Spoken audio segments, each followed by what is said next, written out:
বিয়ে হচ্ছে মেয়েদের জীবনের লটারি। ভাগ্য করে যে লটারিতে জিতে যায় সেই সার্থক, আর যে হেরে যায় তার সারাটা জীবন ব্যর্থ। মানুষের জীবনের সবচেয়ে বড় অর্জন হলো একজন বিশ্বস্ত জীবনসঙ্গী পাওয়া। জীবনে সফলতা অর্জন করলে, টাকা পয়সা হলে, পরীক্ষায় রেজাল্ট ভালো করলে আমরা জীবনের বড় অর্জন মনে করি। টাকা পয়সা অর্জনের জন্য আমরা যতটা মরিয়া হয়ে উঠি, তার চেয়ে বেশি মরিয়া হয়ে ওঠা উচিত জীবনসঙ্গী নির্বাচন করতে। হ্যালো এভরিওয়ান, আসসালামু আলাইকুম। সিম্পল লাইফ উইথ নাহার থেকে আমি নাহার নতুন একটি ব্লগ ভিডিও দেখার জন্য আপনাদের সবাইকে আমন্ত্রণ জানাচ্ছি। দেশ থেকে, দেশের বাইরে থেকে যে যেখান থেকে আমার আজকের ভিডিওটি দেখছেন, আশা করি আল্লাহ তাআলার অশেষ রহমতে আপনারা সকলেই ভালো আছেন, সুস্থ আছেন। আমিও আলহামদুলিল্লাহ ভালো আছি। সকালবেলা ঘুম থেকে উঠে দেখি বৃষ্টি, সারা রাত বৃষ্টি হয়েছে। বৃষ্টি দেখে মনে মনে হালকা পাতলা টেনশনও ফিল করছিলাম, কারণ আজকে আমার ননাসের মেয়ের বিয়ের প্রোগ্রাম আছে। তো বৃষ্টি যদি সারাদিন থাকে তাহলে তো সবার পুরো আনন্দটাই মাটি হয়ে যাবে। কিন্তু আলহামদুলিল্লাহ অবশেষে বৃষ্টি কেটে গেছে, হয়তো আমার টেনশনের জন্য আর কি। যাই হোক, কিছুক্ষণ বৃষ্টি দেখার পর সকালে রান্নার ব্যবস্থাটা করে নিলাম। বৃষ্টি দেখে শাশুড়ি মা বলছিল আজকে একটু খিচুড়ি রান্না করতে, তো আমি চাল, ডাল, মাংস, পেঁয়াজ সবকিছু রেডি করে নিয়েছি অফ ক্যামেরাতে। আজকে খিচুড়িতে আমি 3 ধরনের ডাল দিয়েছি, মসুরের ডাল, মুগের ডাল আর খেসারির ডাল। তো সবকিছু ধুয়ে পরিষ্কার করে নিয়েছি। অল্প পরিমাণে চর্বি সহ গরুর মাংস নিয়েছি।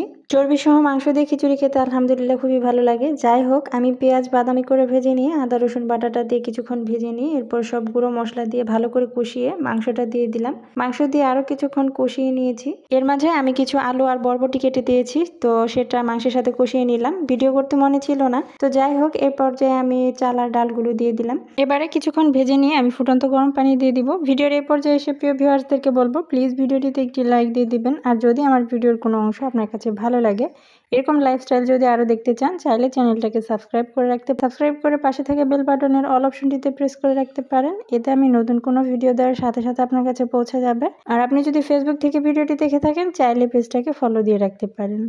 শাশুড়ি মা একটু খিচুড়ি রান্না করতে বলেছিল, আর আমি কড়াই ভর্তি করে খিচুড়ি রান্না করেছি, কারণ একে তো বৃষ্টি, তার উপর আবার মাংস দিয়ে খিচুড়ি, কাউকে খাওয়ার অফার করলে ফিরিয়ে দেবেন অবশ্যই। ঠিক তেমনটাই হয়েছে।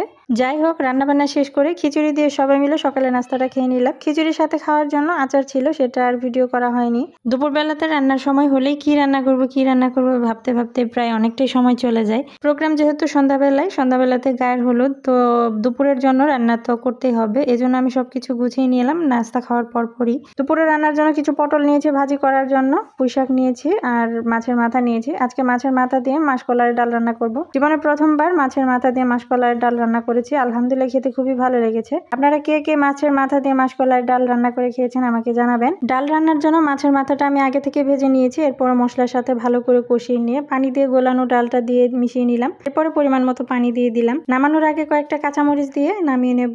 দুপুরের খাবারের এগুলোই ছিল আজকে ভাবনা চিন্তার রান্না বান্না। দুপুরের খাবার খাওয়া শেষ করে বিকেলবেলাতে সবার মিলে চলে আসলাম গায়ে হলুদের প্রোগ্রামে। ডেকোরেশনের টুকটাক অনেক কাজ বাকি ছিল, সেসব ঠিক করা হচ্ছে।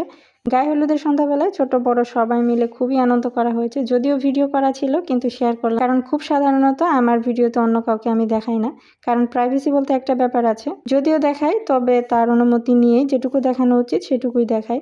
জীবনের কিছু ছোটখাটো ঘটনা থেকে একটু শিক্ষা আমার হয়েছে, তো সেসব কথা না হয় নাই।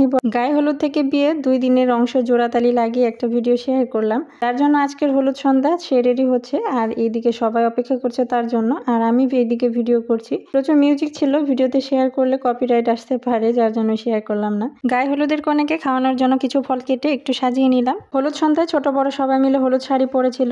ফলগুলো সাজিয়ে রেখে শাড়ি পরতে চলে এসেছিলাম বাড়িতে। তারপর আমার মেয়েদেরকে রেডি করিয়ে নিয়ে শাড়ি পরিয়ে চলে এলাম আবারও। আর আসার পরে এই তো অবশেষে মূল অনুষ্ঠান শুরু হয়ে গেল। অনেকে সবাই মিলে মিষ্টি ফল খাইয়ে হলুদ লাগিয়ে দিল। বেশ অনেকক্ষণ আনন্দ উল্লাস করে সময়টা কাটালাম। আনন্দ উল্লাস করা ভালো, তবে সেটা শালীনতার বাইরে যেন না হয়। আজকাল বিয়ে বাড়ির অনুষ্ঠানে গেলে শালীনতা তো খুব একটা দেখতেই পাওয়া যায় না। শহরের মতো পরিবেশ গ্রামের মধ্যেও এখন বিরাজ করে। তবে আলহামদুলিল্লাহ এই অনুষ্ঠানটা খুব সুন্দর শালীনভাবে সম্পন্ন হয়েছে। যাই হোক, এটা ছিল পরের দিন সকালবেলা। জামাইকে আপ্যায়ন করতে কিছু পিঠা বানানো হয়েছে। পিঠাগুলো আমি আর আরেকজন মহিলা দুজনে মিলে বানিয়েছি। গ্রামের বিয়েতে এটা একটা মূল বিষয়, এই পিঠাগুলো বানানো না হলে মনে হয় যেন বিয়ের আনন্দটাই মাটি। যাই হোক, অবশেষে চলে এলাম মূল অনুষ্ঠানে। এসে দেখি কনে মাশাআল্লাহ খুব সুন্দর করে সেজে বসে আছে, তো আমিও একটু কনের সাথে ছবি তুলে নিলাম। ছবি তোলার সময় ভেবেছিলাম আমার কোনো বাচ্চা কাচ্চা নেই, পরে আমার ছোট মেয়েটা মনে করে দিল যে না আছে।